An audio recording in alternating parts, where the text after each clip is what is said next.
Hello and welcome to this learning module. Today we will discuss EMS response to emergencies involving heat and cold temperature. This video is intended to supplement any readings or coursework assigned by your instructor. Upon successful completion of this learning module, students will be better able to list the factors that affect how a person will respond to heat and cold exposure, describe the assessment and management of emergencies caused by cold exposure, explain the assessment and management of heat exposure illness. How a patient reacts to heat and cold is going to be dependent upon several factors, including their physical condition and how healthy they are. Age also plays a role in how well they will react to warmer and colder temperatures. Infants, small children, and geriatric patients do not thermoregulate very well, and they can become hyper or hypothermic without having any extremes in hot or cold temperatures. Also, nutrition and hydration status play a role in our abilities to tolerate warmer and colder temperatures. Extreme temperatures are not necessary to cause a heat-related or cold-related emergency. Patients can become hypothermic in temperatures between 30 and 50 degrees, and heat stroke can occur when temperatures are 80 degrees with humidity of 80%. Since heat always travels from a warmer place to a cooler place, heat can be lost in four ways. Number one, conduction, which is the transfer of heat from the body to something that is colder by direct contact. For example, you can lose body heat by conduction when you touch a cold handrail or cold door handle. Number two, convection, which happens when the body heat is lost into the circulating air, like when a breeze blows across your skin. Number three, evaporation, which is a normal body cooling mechanism where liquid is converted to a gas. Sweating and breathing are both examples of evaporated heat loss. And number four, radiation, which is the transfer of heat by radiant energy. This happens when we step outside of our warm home on a cool morning. We can adjust the amount and rate that heat is lost or gained by the body by doing any or all of the following things. Our body can increase or decrease heat production. For example, shivering is the way our body generates more heat. We can move ourselves to an area where heat loss can be increased or decreased, for example, going indoors when it's cold outside. And lastly, we can wear insulated clothing, which helps to decrease heat loss by forming a barrier around our body and trapping our body heat between the layers of clothing. Hypothermia occurs when the amount of heat lost exceeds the amount of heat gained and the core body temperature drops below 95 degrees Fahrenheit. Our body's initial response to cold temperatures includes increasing the basal metabolic rate, shivering, and goosebumps, also known as piloerection. When a patient becomes hypothermic, these compensatory mechanisms are not enough to maintain body temperature. When assessing a patient for hypothermia, it's best to check the abdominal area as it will provide a better indication of core temperature. Most experts agree that there are four phases of hypothermia: mild, moderate, severe, and profound. In the hospital, the stages of hypothermia are based on core body temperature. Since this is not always practical in the field, we prefer to use the patient's clinical presentation to determine their level of hypothermia. During the mild hypothermia phase, the patient is conscious and alert but may appear withdrawn. The patient may experience impaired movement. It will be shivering with an increased respiratory rate. With moderate hypothermia, the patient presents conscious but is confused, disoriented, and/or sleepy. The patient becomes increasingly ataxic or stumbles as if they were intoxicated. During this stage, the respiratory rate begins to slow and shivering becomes less effective and begins to diminish. In severe hypothermia, the patient becomes comatose and unresponsive with weak pulses and very slow respirations. The heart becomes susceptible to dysrhythmias.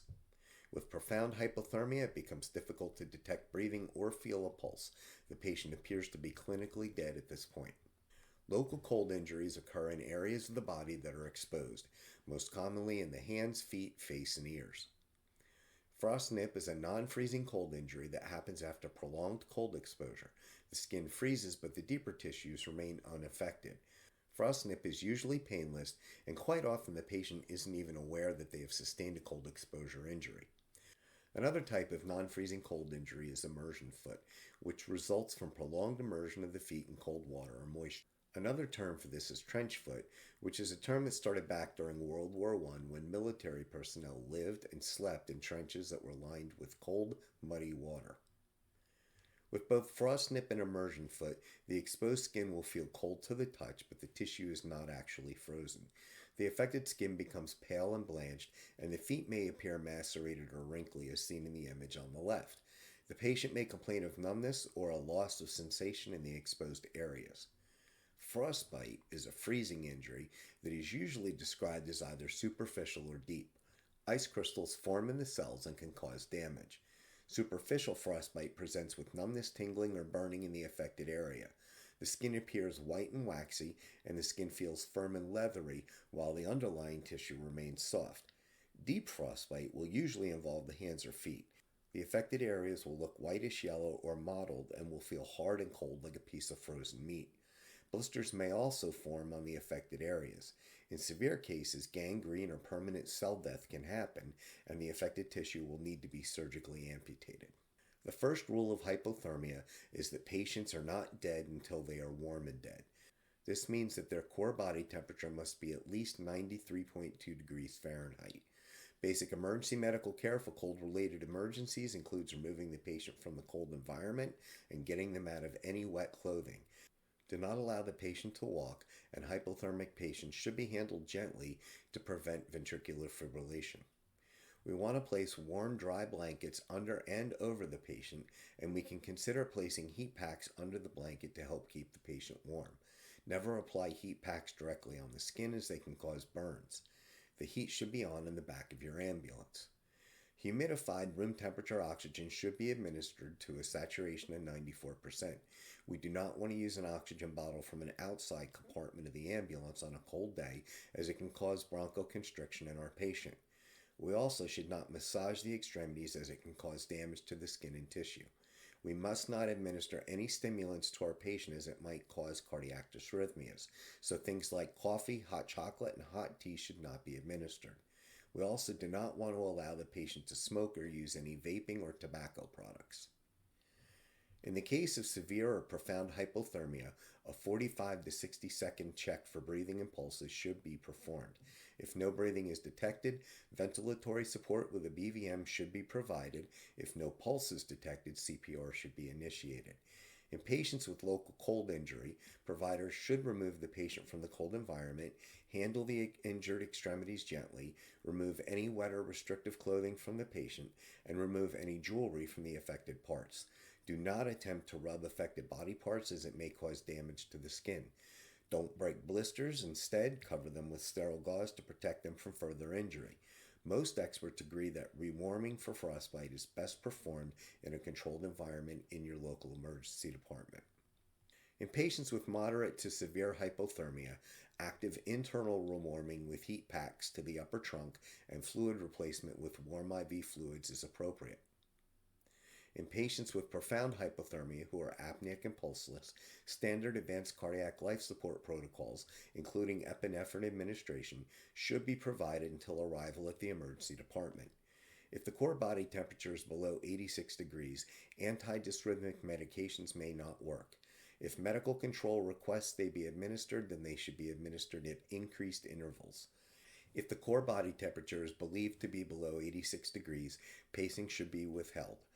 Deferring defibrillation is controversial below 86 degrees, so it's recommended that it be performed once and medical control contacted for further direction. Pupils that are fixed and dilated, rigor mortis, and dependent lividity are not contraindications for patients with severe or profound hypothermia. Resuscitative efforts should be initiated. Heat-related emergencies occur when the amount of heat gained by the body exceeds the amount of heat that the body loses. This is caused by an increase in the body's heat production or an inability of the body to eliminate or release the heat that's being produced. Our bodies use the evaporation of sweat and dilation of blood vessels in the skin as the primary means to dissipate heat. Hyperthermia is an elevated core body temperature above 101 degrees Fahrenheit. The three phases of hyperthermic emergencies are heat cramps, heat exhaustion, and heat stroke. Heat cramps are painful muscle cramps and spasms that can occur while working or exercising in a hot environment. These are believed to be caused by dehydration and electrolyte imbalances within the body. Usually these patients present alert and oriented with a chief complaint of cramps in the leg and or abdominal muscles. Heat cramps are not usually associated with an elevated core temperature, and the normal cooling functions of the body are still working, so the skin typically presents cool and moist. Treatment of heat cramps includes moving the patient to a cool environment, allowing the patient to have sips of an electrolyte fluid, and have some salty chips or pretzels as long as they have a patent airway and can swallow. The cramps should subside as the depleted sodium is replaced. Advanced providers can administer intravenous fluid replacement if the patient is too nauseated to take liquid or food by mouth. The diagram here shows the National Weather Service heat index. This table is used to calculate what dangerous temperatures can feel like as the temperature and humidity increase. Heat exhaustion is a heat emergency where a significant amount of fluid and electrolyte loss occurs due to heavy sweating. During this stage, the patient's skin generally stays normal to cool temperature, but if checked, the core body temperature will likely be slightly elevated. Patients will usually present with moist and pale skin and can experience changes in mental status, nausea, vomiting, and complaints of headache and muscle cramp. The patient's vital signs may be normal, but their pulse may be weak and tachycardic. It's important to note that heat exhaustion can occur in infants, small children, and the elderly while at rest. Management includes removing the patient from the hot environment, removing excess clothing, and placing the patient supine. Sponging or spraying the patient with tepid water will also be helpful and comforting to the patient. If the patient is conscious, alert, and able to swallow, then we can offer small sips of water. If the patient becomes nauseous, place them in a left lateral recumbent position to avoid aspiration.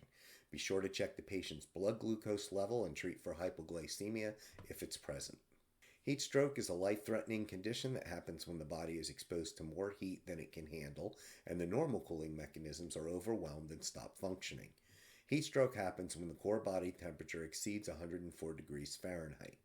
Classic heat stroke, also called non-exertional heat stroke, primarily affects infants and small children and the elderly. Risk factors include individuals with reduced mobility, those living in places with inadequate ventilation and or air conditioning, and older patients with chronic health issues including alcoholism.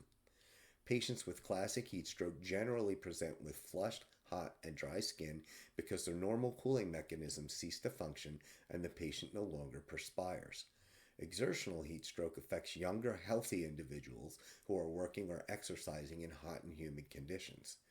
As the environmental temperature approaches our normal body temperature, neither radiation nor convection will effectively cool us. If the relative humidity reaches 75%, evaporative cooling also becomes ineffective. While these individuals may continue to perspire, they will become increasingly dehydrated and have no way to release the heat. Their skin will often present hot, moist, and pale. Heat stroke patients will present with mental status changes that can include delirium, coma, and/or seizure activity. In the earlier stages of altered mental status, the patient may become irritable, combative, and can hallucinate, which might lead providers to suspect a behavioral or overdose emergency. When it comes to diagnosing heat stroke, the presence or absence of perspiration is not as important as the change in mental status. Treatment for heat stroke includes removing the victim from the hot environment, activating the air conditioning in your ambulance, removing clothing, and administration of high-flow oxygen. If available, immerse the patient in an ice water bath to get their core body temperature below 104 degrees Fahrenheit and preferably below 102.5 degrees within 30 minutes. If the patient requires immediate transport, many agencies have found that the use of a large bag, such as a body bag, with ice under and around the patient is an effective means to transport the patient while continuing to cool their core body temperature. Be sure to check the patient's blood glucose and treat for hypoglycemia if it's found. This is a call that requires paramedic support, so be sure to request ALS early into the call. As an advanced provider, assessment and management of airway, breathing, and circulation are key. IV access should be provided with administration of normal saline or lactated Ringer solution. Since pulmonary edema is a known complication of heat stroke, lung sounds should be reassessed every few minutes. Sedation may be required for patients who are agitated or combative, so keep the ALS airway kit close by should their ventilatory status deteriorate. If the patient seizes, treatment with benzodiazepines such as diazepam or midazolam should be effective. While rare, neuroleptic malignant syndrome and malignant hyperthermia are life-threatening conditions that are not related to environmental exposure but can both cause muscle rigidity and hyperthermia. Neuroleptic malignant syndrome is a reaction to antipsychotic or antiemetic drugs and happens when dopamine D2 receptors are blocked. Treatment includes airway management with supplemental oxygen, IV access with fluid boluses to treat hypotension or volume depletion, and diazepam or midazolam for management of seizures or muscle rigidity. Malignant hyperthermia is a genetic disorder that causes a severe reaction to certain anesthetic drugs, including inhaled anesthetics and the depolarizing neuromuscular paralytic succinylcholine. Members of the Lumbee Indian tribe from North Carolina have a documented higher prevalence of a genetic predisposition for malignant hyperthermia. Treatment includes appropriate airway management and supplemental oxygen, IV access with fluid bolus, immediate cooling, and the medication dantrolene if it's available. On this page, we see the resources that were used in addition to your textbook to create this learning module. This brings us to the end of the presentation. Here we see the learning objectives for the module. Can you demonstrate each of these objectives? If not, consider going back to review any content that you struggled with. Thank you for watching this learning module.